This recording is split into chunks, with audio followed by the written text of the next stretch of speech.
উপহার দিলি, এর জন্য আমি সকলের পক্ষ থেকে তোদের অনেক স্নেহ, ভালোবাসা এবং আজকের দিনের শুভেচ্ছা জানাই।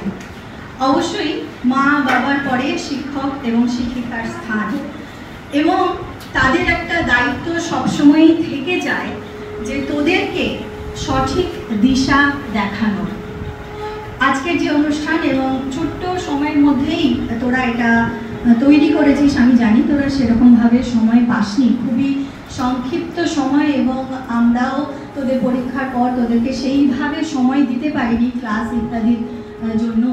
তাই এই সংক্ষিপ্ত রিহার্সালের মধ্যেও যে এত একেবারে সুন্দর একটি অনুষ্ঠান এবং সময় উপযোগী, এইটি আমাকে ছুঁয়ে গেছে। এবং শুধু ছুঁয়ে গেছে বললে ভুল হবে, তোদের অনুষ্ঠানটি দেখতে দেখতে আমাদের সকলেরই চোখে জল আসছিল। এই কারণে যে এই যে সমাজ, এই যে একটু আগেই তোরা খোলা হাওয়ায় নাচতে চাইছিলিস, সেই খোলা হাওয়াটা বোধহয় আমরা তোদের জন্য আর প্রোভাইড করতে পারছি না। এইটা আমাদের কাছে অনেক বেশি যন্ত্রণা। আর এই যে অনুষ্ঠানটির শেষে মহিষাসুর মর্দিনী যে রূপটি মায়ের তোরা দেখালি বা দেখলি, সেই রূপটাকেই আরো বেশি করে স্মরণ করবার দিন। দেখ, মা দুর্গাকে তোরা সকলেই ছোট্ট থেকে জন্ম থেকেই আমরা দেখছি, দশভুজা, পায়ের তলায় মহিষাসুর, সেই মহিষাসুরের বুকে তিনি শূল বিদ্ধ করে তাকে পায়ের কাছে রেখে দিয়েছেন। ওই যে মহিষাসুর, সেটা হচ্ছে আমাদের সকলের মধ্যে যে কুপ্রবৃত্তি, তারই প্রতীক। আর যে মা দুর্গা ওই মহিষাসুরের বুকে শূল বিদ্ধ করে রয়েছেন, তিনি আমাদের প্রত্যেকের মধ্যে যে শুভ শক্তি রয়েছে, সেই শুভ শক্তিরই প্রতীক। এবং এই অশুভ শক্তিকে বিনাশ করে শুভ শক্তির যে প্রতিনিয়ত বিজয়, সেটাই দুর্গোৎসব। আগামী কয়েকদিনের মধ্যেই দুর্গা পুজো আসছে, কিন্তু দেখবি অন্যান্যবার পুজো আসলে যে কাউন্টডাউনটা, এইবারের কাউন্টডাউনটা বোধহয় একটু অন্যরকম কাউন্টডাউন। আমরা শুধু ভাবছি এতগুলো দিন চলে গেল, আর বিভিন্নভাবে উই ওয়ান্ট জাস্টিস করে যে বিচার আমরা আশা করছি, সেই বিচার পাওয়া হচ্ছে না, একটা করে দিন এগিয়ে যাচ্ছে। আজ সুপ্রিম কোর্টে শুনানি হওয়ার কথা ছিল, সেটাও পিছিয়ে গেল। জানি না আমাদের এই দেশ, তার বিচার ব্যবস্থা, তার সমাজ ব্যবস্থা কি কথা বলে, কিন্তু আমাদের প্রত্যেকের মধ্যে মা দুর্গা রয়েছেন। যেটি তোরা করে দেখালি, ঠিক সেইটাই কিন্তু হয়ে উঠতে হবে। শ্রী শ্রী চণ্ডী থেকে একটু ছোট্ট করে একটা মায়ের কথা বলি। তোরা মহিষাসুরের কথাটা সকলেই জানিস, কিন্তু আরো বেশি করে যেটা মা শুম্ভ এবং নিশুম্ভ বলে দুই অসুরকে বধ করেছিলেন। তো সেই অসুর বধ যখন, সেই প্রেক্ষাপটটা এইভাবে রচনা হয়েছিল, যখনই দেবতারা বিপদে পড়েন, তখনই যাকে স্মরণ করেন, সেই শক্তি কিন্তু একজন নারী শক্তি, এবং তিনি বারবার এসে সেই দেবতাদেরকে বিপদ মুক্ত করেন। শুম্ভ নিশুম্ভ তারাও ভীষণ পরাক্রমশালী দুজন দানব, এবং তারাও দেবতাদের পরাস্ত করে সমস্ত কিছু অধিকার করে নিয়েছিল। তারপর তার দূত এসে তাকে সংবাদ দিল যে একজন অপরূপা সুন্দরী রমণী, তিনি ওই পর্বত শিখরে বাস করেন, তিনি হচ্ছেন রমণী কুলের মধ্যে একেবারে শ্রেষ্ঠা। তো আপনার কাছে তো যুদ্ধ দ্বারা জিতে নেওয়া সিংহাসন থেকে শুরু করে ইন্দ্রের যে ঐরাবত, আরো যা যা স্বর্গের শ্রেষ্ঠ জিনিস, বিশ্বের শ্রেষ্ঠ সবকিছু রয়েছে, কিন্তু রমণী কুলের মধ্যে শ্রেষ্ঠ জিনিস, সেই স্ত্রী রত্নটিকে যদি আপনি অধিকার করতে না পারেন, তাহলে সেটা ঠিক লাগছে না।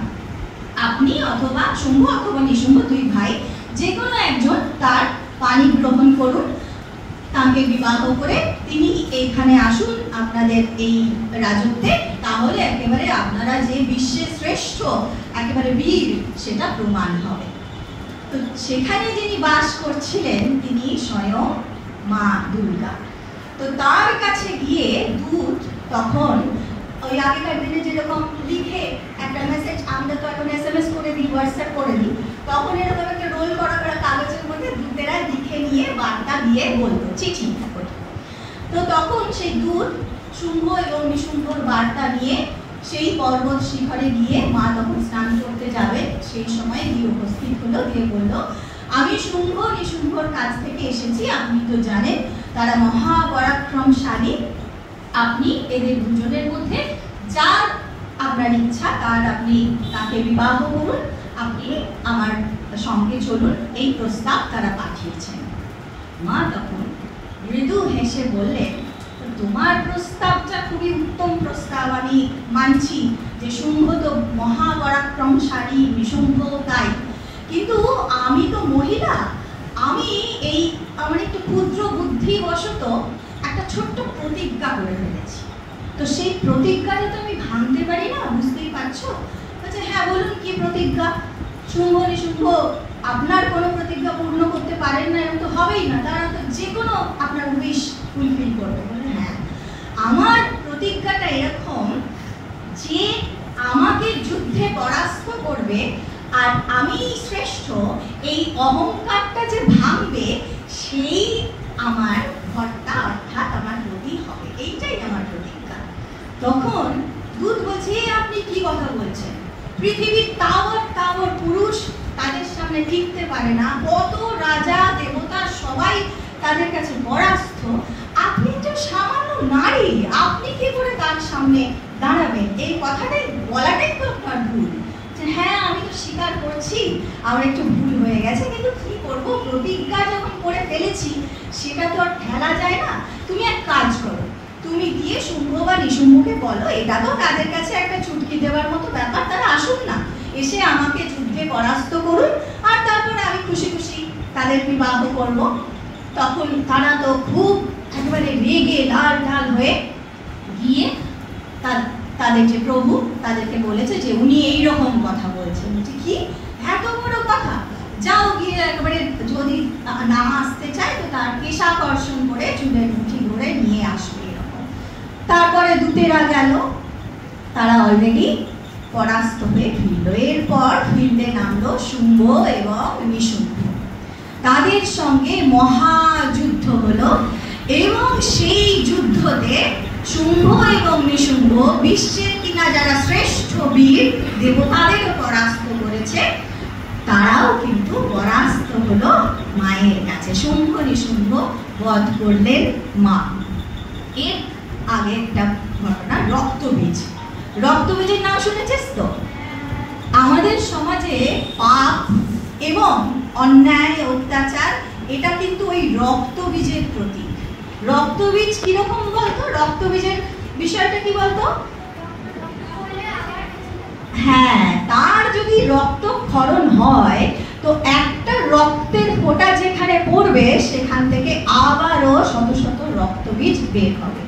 এবার মা যখন এই রক্তবীজের সঙ্গে যুদ্ধ করছেন তখন কি হচ্ছে, তাকে যেই একটু আঘাত করছেন রক্ত পড়ছে, আবার শত শত রক্তবীজ বের হচ্ছে। যেই রকম এখন সমাজে চারপাশে দেখছিস তো, একটা অন্যায় সেটা দেখছি আরো হাজারটা অন্যায়ে রূপান্তরিত হচ্ছে। মা তখন কি করলেন, তার মধ্যে থেকেই কালিকা বলা হচ্ছে, মহাকালী, তাকে বললেন যে তুমি একটা কাজ করো, তোমার বদন বিস্তার করো, অর্থাৎ মুখটাকে বড় করে হাঁ করো, চাউন্ডা যে মূর্তি, যে হাঁ করো, আর আমি যখনই ওকে মারবো, ওর রক্তটা যে বেরোবে তুমি ওই হাঁয়ের মধ্যে সেই রক্তটাকে ধারণ করে নেবে, একটা ফোঁটাও যেন মাটিতে না পড়ে। তো সেইভাবে এবার গোটা যুদ্ধক্ষেত্রে মা মারছেন, আর তারই আরেকটি প্রতীক স্বরূপ মা কালী সেই বদন বিস্তার করে সেই রক্ত সমানে তিনি গ্রহণ করে যাচ্ছেন। এই করতে করতে এক সময় যখন দেখছে তো সাংঘাতিক ব্যাপার, সে কিন্তু মারা গেল। এবং এই মা যখন তিনি যুদ্ধ করছেন অসুরদের সঙ্গে, তারই রূপ ভিন্ন ভিন্ন, কখনো চামুন্ডা কখনো কালিকা রূপে তার সঙ্গে যুদ্ধ করছে। এবং সেইটা দেখে অসুররা বলছে যে এইটা তো তুমি খুব একেবারে ফলস কাজ করছো, এটা তো চিটিং হচ্ছে খেলাতে। বলছে কিরকম চিটিং? বলছে এই যে তুমি বলেছিলে তুমি একা যুদ্ধ করবে, তো এখন তোমার সঙ্গে এই সমস্ত এরা করতে এলো, তোমার সঙ্গে কেন এরা কেন থাকবে? তখন মা হেসে বলছেন একই ওয়াহ জগৎ অত্র দ্বিতীয়া কামমাপরা। বলতে বলতেই অর্থাৎ এই জগতে আমি একাই আছি, দ্বিতীয় আর কেউ নেই, যা দেখছো সব আমার বিভূতি। তিনি বলছেন আর বাদ বাকি সবাই দেখা গেল তার শরীরে মিশে যাচ্ছে। অর্থাৎ এই জগতে যত নারী রয়েছেন প্রত্যেকেই কিন্তু সেই মা দুর্গারই বিভূতি স্বরূপ, তার শক্তি কিন্তু প্রত্যেকের মধ্যে রয়েছে। তাই অন্যায় দেখলেই প্রতিবাদ করা এবং সেই অন্যায়কে সেখানেই বধ করা, এটি আমাদের প্রত্যেকের কর্তব্য। এবং প্রতিনিয়ত এই অন্যায়কে মেনে নিতে নিতেই এক সময় দেওয়ালে পিঠ থেকে যায়, আর তখন উই ওয়ান্ট জাস্টিস বলে চিৎকার করেও বিচার পাওয়া যায় না। সেই জন্যই প্রথম থেকে সতর্ক থাকতে হবে। তোমাদেরকেও প্রতিনিয়ত রাস্তাঘাটে চলবে ফিরবে, সবার সঙ্গে কথা বলবে, কিন্তু ডুবতে রাজি থাকলে হবে না। চারপাশের হাওয়াটা খোলা থাকুক, কিন্তু নিজে কোথায় যাচ্ছি, কতটুকু আমার এখতিয়ারের মধ্যে, আমি কার সঙ্গে কতটা মিশবো, কে আমার পক্ষে ভালো কে মন্দ, সেই বিচার বোধটুকুকে জাগ্রত রাখতে হবে। এবং যখন যেখানে যে অবস্থায় বুঝবো সেই ব্যক্তিটি আমার ক্ষতি সাধনের এতটুকু চেষ্টা করছে, সঙ্গে সঙ্গে ঘুরে সপাটে একটা চর মারতে যেন হাত না কাঁপে, এটুকু মনে রাখতে হবে। আমাদের মা শারদার কথা তোরা সকলেই জানিস। তাকে বলা হয় যে তিনি অত্যন্ত করুণাময়ী, তার করুণার শেষ নেই, সকলকে তিনি ভালোবাসেন। এবং তার এমন ধীরে তিনি কথা বলতেন, এত মৃদুভাষী ছিলেন, এমনিতে তো পুরুষ ভক্তদের সামনে আসতেনই না, এতটা মনটা থাকতো। আর যখন কেউ কথা বলতো এত মৃদুভাবে তিনি উত্তর দিতেন, পাশে কোনো মহিলা ভক্ত যারা থাকতো তারা সেটাকে আবার জোরে বলে দিত যাতে সেই পুরুষ ভক্ত শুনতে পায়। এইরকমই মা, খুবই শান্ত, খুবই সৌম্য, তাকে কেউ কখনো রাগতে দেখেনি।